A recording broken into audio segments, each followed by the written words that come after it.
Richard liked to volunteer in the psych ward of his local hospital. His real job was a stockbroker, but the stresses got to him sometimes, and he needed an outlet. In the past, he turned to booze to relieve his pressure, but that had taken him to places he had never wanted to revisit. He didn't know why, but it helped him so much to be in the hospital.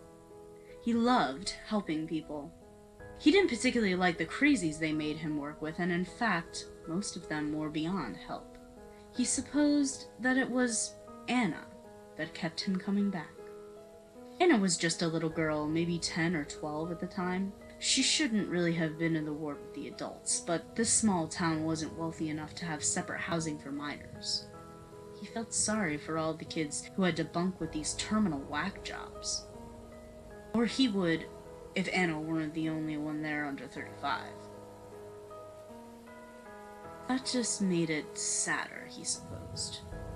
He felt a need to protect this little girl from the frightening company she kept, so he had promised himself never to leave as long as she was there. Anna was probably the least screwed up person in that hospital. She had terrible anxiety anytime she left the building. They said if she left, she'd probably die from the shock of it.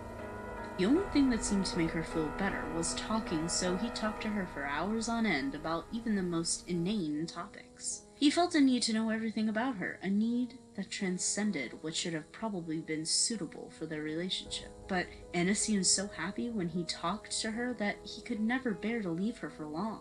The only subject they avoided were her reasons for being at the hospital. He felt that if there was a reason, she would tell him in her own time, and that if he pushed her, she might just break the connection they had to each other. Their bond had been growing stronger every day.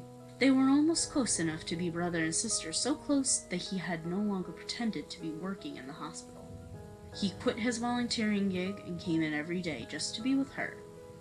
He seemed to even be helping with her anxiety until one day he found her curled up in a ball on her bunk, sobbing quietly to herself. When he asked her what was wrong, she finally told him why she was in the hospital. She and her mother had been in a car accident with a drunk driver. Her mother had died as a result, and she had to be hospitalized. She hadn't talked for months after that, rendered catatonic. In fact, she'd only started talking around the time he had started volunteering at the hospital. Touched by the idea that he might have had in some part helped Anna heal, he felt brave enough to ask her if they caught the killer. She told him that they hadn't, and that's why she couldn't leave. She was so scared he'd come after her. He tried to comfort her, tell her that a drunk driver wouldn't even remember her, but nothing helped. Finally, in desperation, Richard promised that he would kill the driver if he ever managed to get close to Anna. That got Anna's attention, and though she was shocked at the statement's brutality, it at least got her to stop crying. The rest of the day went on as normal, but he decided that he would talk to Anna's doctor before he left. He had never talked to the doctor before, but everyone in the ward knew him, so he felt no qualms about introducing himself. When he asked about Anna, the doctor seemed extremely keen to hear what she'd said. Apparently no one knew why she was in the ward in the first place. They just found her wandering, bloody, by the side of the road. Surprised, he told the doctor Anna's story, and at the end, the doctor leaned back in his chair and sighed. "Richard, what you're telling me is pretty serious. There isn't anyone named Anna in this ward. You had a nervous breakdown recently and have been coming to the hospital for psychiatric sessions. However, you've been getting worse. Not better. Not at all better. For the last month, you haven't left the ward. Tell me, do you remember the last time you were at work?" It was a stupid question. Of course he'd taken some vacation time to spend with Anna. How had he forgotten that? But the doctor shook his head. "You were forced to take psychiatric leave, don't you remember? We believe you had some sort of traumatic event that triggered your breakdown and subsequent hallucinations. From what you just told me, I'm inclined to believe you were responsible for an accident while drunk driving." He sat there, frozen in shock. That was impossible.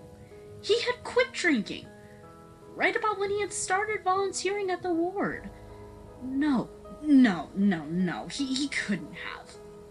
But it all came rushing back, the erratic light from the headlights as he swerved, the screech of the rubber as he saw them, the one frozen second where he saw a 10-year-old girl screaming from the back seat. When he looked back, the doctor was gone. Anna was sitting in the doctor's place saying nothing, just staring at it. He stared back for a second, and then he had to look down. He felt so guilty. So guilty. And he had made a promise to Anna. So he subsequently picked up the scissors and went to work.